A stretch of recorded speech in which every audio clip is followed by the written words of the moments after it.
Fuse Zamasu and double rates. Sounds like a great deal, but is it worth your dragon stones? How's it, everybody? Celtic Link here. We're back for another Dokkan battle video. It's that time again. We are within a day or so receiving a new LR banner for the LR Int Fuse Zamasu, and you are probably finding yourself wondering whether or not you should spend your hard-earned dragon stones on this LR. So in this video, we are going to go ahead and determine whether or not you should, in fact, do that. In order to determine whether or not you should summon on this banner, we always want to look at three big things. Number one, we want to look at the unit itself. Is the unit good enough to carry the banner and be worthy of your summons? Two, look at the rest of the banner. Is the banner itself good enough to warrant summon? Are there things available on there that you may want and or need?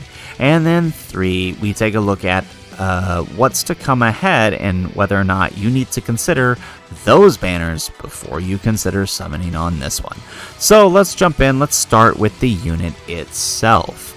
The Int LR Fuse Zamasu leads Worldwide Chaos or Potara for category key 4, HP attack and defense 150%. Now, he's more than likely not going to be your go-to leader for either one of these categories, since there are better leaders for both of them.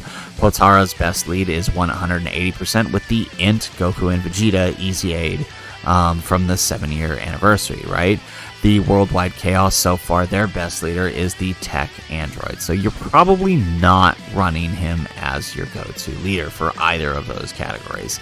On his super attack, he greatly raises attack and defense for 1 turn, causes colossal damage, and lowers attack. While on his 18 key, doing the same thing, but greatly lowering attack. You guys know how I feel about that combination of raising attack and defense while lowering the enemy's attack. To me, it's basically a double defense stack, since you are increasing your defense while lowering their attack. So very, very good. His passive activates an instant animation once only, key 1 per key sphere obtained for 5 turns from the start of turn when there's another Potara category ally attacking in the same turn.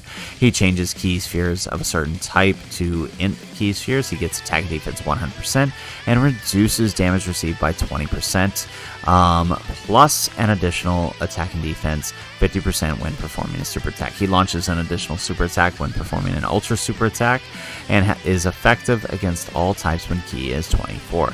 He has an additional damage reduction of 2% within the same turn with each attack received, up to 10%.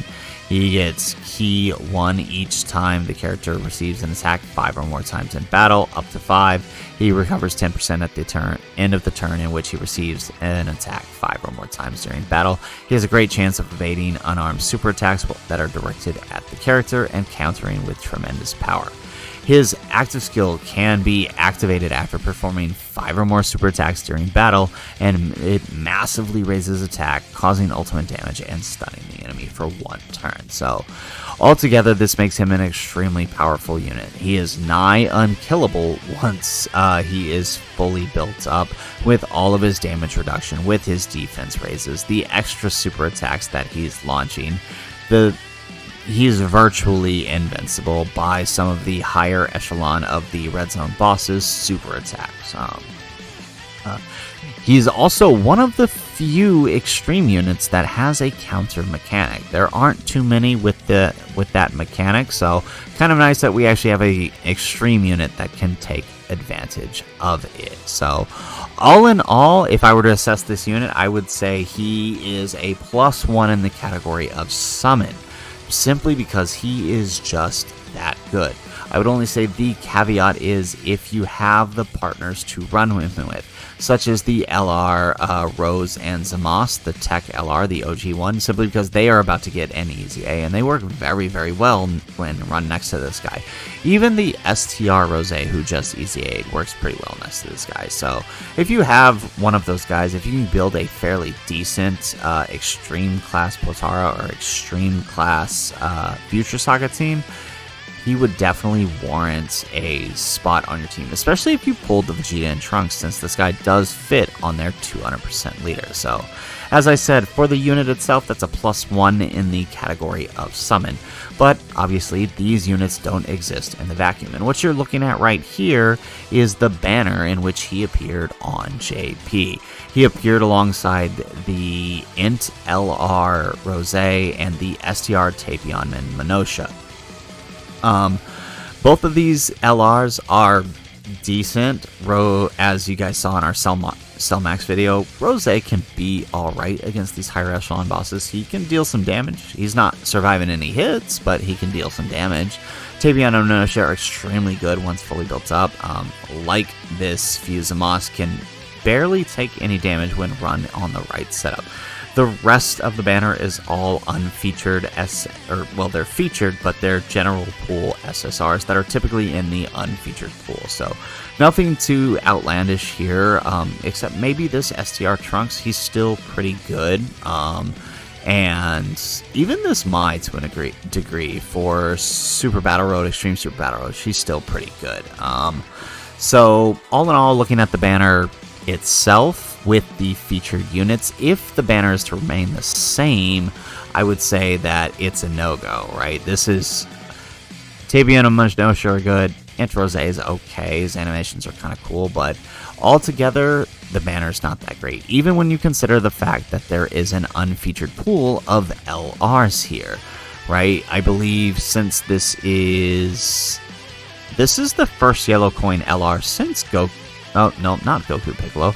Since the 7-year LRs, the top legendary summon for the Kaioken, Goku, and Grade 8 Vegeta. So they should be on this banner. So we'll basically have this entire list except for the Golden Frieza, since he's the only one we haven't yet to receive on Global. So you'll have a chance to pull an unfeatured LR. You might do it, you might not. I wouldn't bank on that as a justification for your summon, though, because it's unlikely to happen. Now, there is one caveat to this whole question, and that's whether or not this banner should be a double raids banner. If we take a look at previous year's banners, where is it? This banner falls in the slot that we would receive a Divine Dragon Carnival. So there is a high likelihood that this Fusion Zamasu is going to show up on a Divine Dragon Carnival, just like the Hidden God Goku did last year. Which means with each summon you will receive an Elder Kai and some blue coins. Although I believe now, since it is a Dragon Carnival, this means you will be receiving green coins with every summon. But it will be double rates, meaning instead of a 5% chance of pulling a featured SSR, you now have a 10% chance. Now, I do think they might do something a little special, since last year as a Divine Dragon Carnival, they did have an additional LR available, 2 LRs versus 1 typical LR, right? If you look in previous years, it was usually just the main LR as the draw, right? The Gohan last year, the SBA Goku the year before, and so on. So being that we are now in an era of 3 featured LRs, I think to make this interesting, they may increase the number, as I said in some of my previous videos. Now, with it being double rates, if it does go that route, I would say there's definitely a pretty good reason to summon, right? Double rates, you could pick up a number of these available LRs on the banner, since it is double rates. So just want to throw that out there for consideration. If that is enticing to you, know that your chance of pulling an LR is increased. So if it isn't a double rates banner, I would definitely say you could throw some stones at it. So I would give it a 1 in the summon category, right? So we're 2 for 3 now in the summon category, being that this might be a double rates banner. Now, the final question to consider is what's coming next. Let's go ahead and look at the next big thing that we know for sure is coming, and that is the New Year's Step Up. Last year's New Year's Step Up, for 200 stones, you could have a chance of pulling several different sets of units. In your first step, for 20 stones, you can pick up some of the older Dokkan Fest EZA units. At this point, the only units on here that won't have Easy Aid is the AGL Gogeta, the Broly, and the 17. Oh, and the Super Boo over here. And this guy. Actually, there's a number here that have an Easy Aid. So, you have a chance at pulling one of the EZA or one of the non-EZA units who will likely EZA within the year, though. So keep that in mind. For step 2, for 30 stones, you'll pick up a sort of semi-modern list. How I think they'll do this year is they'll probably just bump this list into this list, make this pool a little bit bigger, and then bump in last year's units into this slot. So, but it'll be 30 stones nonetheless for a Dokkan Fest category leader. Moving into the third step will be a guaranteed unfeatured or a guaranteed featured LR. Which will consist of sort of the older LR units.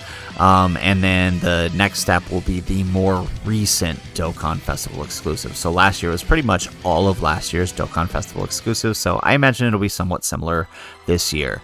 And then closing out the step with a featured LR all the way up to the 7-year LRs, right? So last year last year it went up to the End Goku Piccolo, so... Actually, no, it might stop at the 7-year LRs because we haven't gotten another Yellow Coin LR, right?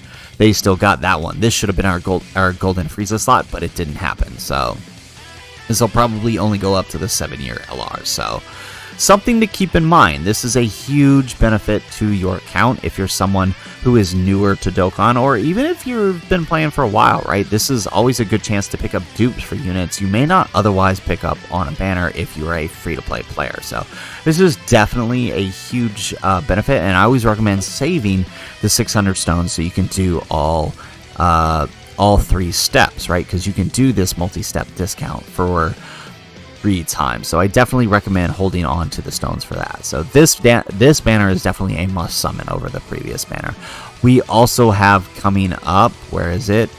Following that banner, more than likely in January, we're going to see the Dokkan Festival Kid Goku in January with the AGL Golden Frieza LR, more than likely filling in the end of January LR slot. So it's good to keep in mind that these banners are coming. Goku's banner itself isn't that great, but Goku is a powerhouse, so something to keep in mind. The same goes for the LR Frieza. So with that, looking ahead, I'm going to have to tier my recommendation. As always, there's not a solid yes or no, because the final answer, it really depends on your account in this case, since we are so close to the New Year's step up. So knowing that this is likely to be a double rates banner, I would say if you are anywhere below, we'll start at 500. If you are anywhere below 500 stones, this is an absolute no-go. Do not summon on this banner. By the end of January, you should more than likely be able to grind up another 100 stones and summon on the New Year's step up when that drops on New Year's Eve. You should definitely save your stones for that banner. So if you are below 500 stones, do not summon on this banner.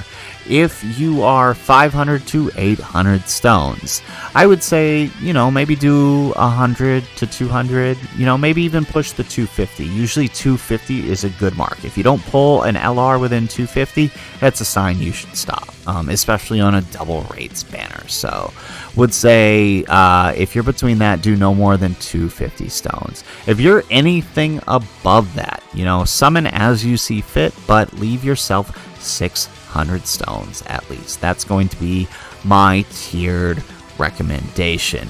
There is one last thing you should consider, and we don't really know, but the Christmas Eve banner is missing, right? Usually the Tanabata banner, the one with the return of the anniversary LRs and the Vegeta and Trunks for this year, usually drops on Christmas Eve, right? The 23rd to the 24th. this banner is now missing. We don't know what's going to fill that slot. It could be a filler banner, or it could be something new entirely. So keep that in mind when you are considering your summons. I won't use it as a recommendation point because we simply don't know yet. So it won't affect my tiered decision at all because we don't know what it could be, but something to keep in the back of your mind when you consider. If you are greater than 1,000 stones, I would say do as much as you feel, as long as you show a bit of self-control and keep enough for the New Year step up. That's going to be my tiered recommendation. If you are a pay-to-play player, low-to-play player, know that there is likely to be some tickets based on how last year played out. So there will be double rates tickets. That was a first last year. It could happen again this year. We don't know just yet. If it does happen, if you're a low-to-play, pay-to-play player, not a bad option to pick up the LR that way, especially since it is going to likely be a double rates banner. So, anyways, guys, that is sort of my recommendation. Again, my tiered recommendation is if you are anything between anything under 500 stones, save your stones for New Year's step-ups. If you're between 500 and 800, make sure you save at least 600 for the New Year's step-ups, or at least enough to do one round. Up to you, depends on your box. If you're anything over 800 to 1,000, don't do any more than 250 stones. Save the rest for the step-ups, or possibly some superhero content when that comes. And then if you're greater than 1,000, then you can summon as you see fit, since you do have enough to kind of give you some wiggle room there. So anyways, guys, that's the video. That is my recommendation. If you liked the video, if you like my recommendation, make sure you hit that like button and subscribe to the channel if you have not already. And in the comments down below, let me know, do you agree with my recommendation, or are you someone who, no matter what, you're summoning for this Fuse Zamasu? Would love to hear what you're planning on doing in the comments down below. I will be loading up to summon when it happens, hopefully by tomorrow. Looks like the Elder Kai banner is leaving tomorrow, so plan on me getting ready to summon when that happens. So anyways, guys, if nothing else, thanks for watching, and aloha.